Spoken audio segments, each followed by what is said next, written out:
حضرت جابر بن عبداللہ رضی اللہ تعالی عنہ فرماتے ہیں کہ حضور اقدس صلی اللہ علیہ وسلم ہمارے گھر تشریف لائے تو ہم نے حضور اقدس صلی اللہ علیہ وسلم کے لیے بکری ذبح کی۔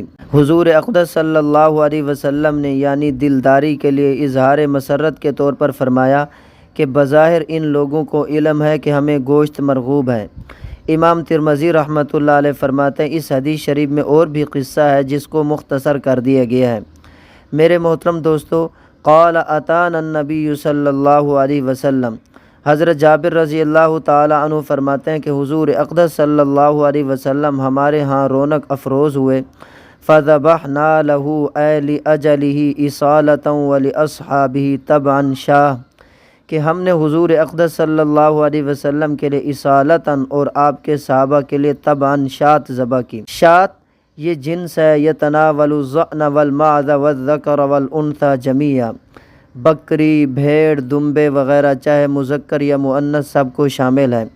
میرے محترم دوستو، ملا علی قاری رحمۃ اللہ علیہ لکھتے ہیں اس حدیث شریف میں میزبان اور مہمان دونوں کے لیے یہ بھی ہدایت ہے کہ میزبان اس کھانے کا اہتمام کرے جو مہمان کو پسند ہو، اور مہمان کو بھی چاہیے کہ میزبان کو پہلے سے اپنی پسند سے آگاہ کر دے تاکہ وہ مشقت میں نہ پڑے۔ وفی الحدیث قصہ، امام ترمذی رحمۃ اللہ علیہ فرماتے ہیں اس حدیث شریف میں ایک بہت ہی پیارا اور نرالا واقعہ ہے۔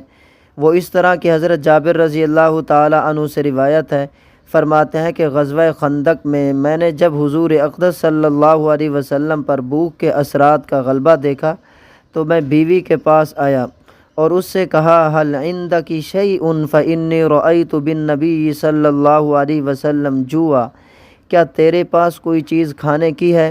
میں نے تو نبی کریم صلی اللہ علیہ وسلم پر سخت فاقہ کے آثار دیکھے۔ فأخرجت إلي جرابا فيه صاع من شعير ولنا بهيمة داجن أي شاة سمينة فذبحتها أنا وطحنت أي زوجي الشعير حتى جعلنا اللحم في البرمة۔ اس نے ایک تھیلا نکالا جس میں 1 سا جو تھے، اس کے علاوہ ہمارے پاس ایک فربہ موٹی تازی بکری بھی موجود تھی یا دمبا بھی کہہ سکتے ہیں، اسے میں نے ذبح کیا اور میری اہلیہ نے جو کا آٹا گوندھ لیا۔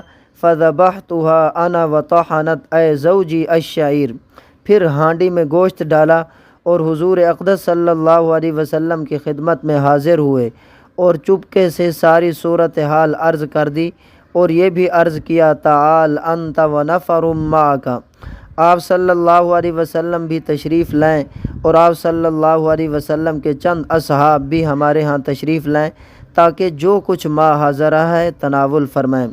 رحمت للعالمین نے جب میری یہ درخواست سنی تو سنتے ہی تمام لشکر کو مخاطب کر کے فرمایا یا اہل الخندق ان جابرا صنع سورا، اے اہل خندق بے شک جابر رضی اللہ تعالی عنہ نے کھانا تیار کیا ہے اور سب کو دعوت دے رہے ہیں۔ اور حضرت جابر رضی اللہ تعالی عنہ سے فرمایا لا تنزلن برمتکم ولا تخبزن عجینکم حتی اجیء، حضرت جابر رضی اللہ تعالی عنہ سے فرمایا کہ ہانڈی کو چولہے سے نہ اتارو اور جب تک میں نہ آ جاؤں روٹی نہ پکاؤ۔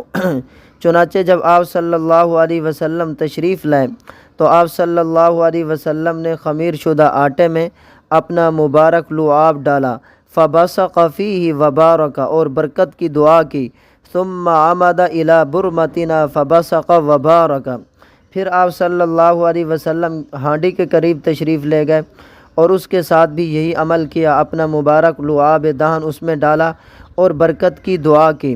پھر آپ صلی اللہ علیہ وسلم نے ارشاد فرمایا ادعو خابزہ لتخبز معاکی وقدحی اے اغرفی من برمتکم ولا تنزلوها، آپ صلی اللہ علیہ وسلم نے فرمایا کہ روٹی پکانے والی عورت کو بلاؤ، وہ آپ کے ساتھ روٹیاں پکائے اور ہانڈی سے چمچ بھر بھر کر سالن نکالتے اور دیتے رہو مگر اسے چولہے سے نہ اتارو۔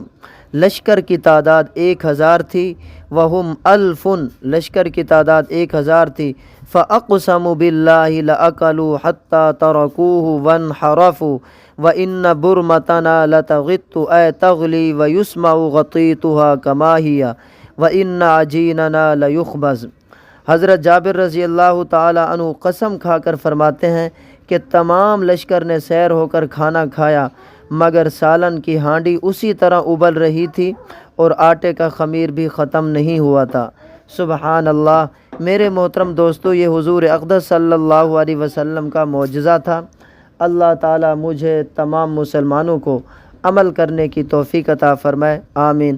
آخر میں آپ سے گزارش یہ ہے، یہ حضور اقدس صلی اللہ علیہ وسلم کی حدیث مبارکہ ہے، ثواب کی نیت سے شیئر کیجئے گا۔ نیز آپ کو کوئی بھی دینی مسئلہ درپیش ہو وہ بھی استفسار کر سکتے ہو۔ مفتی محمد افضل عفا اللہ۔ بسم اللہ الرحمن الرحیم۔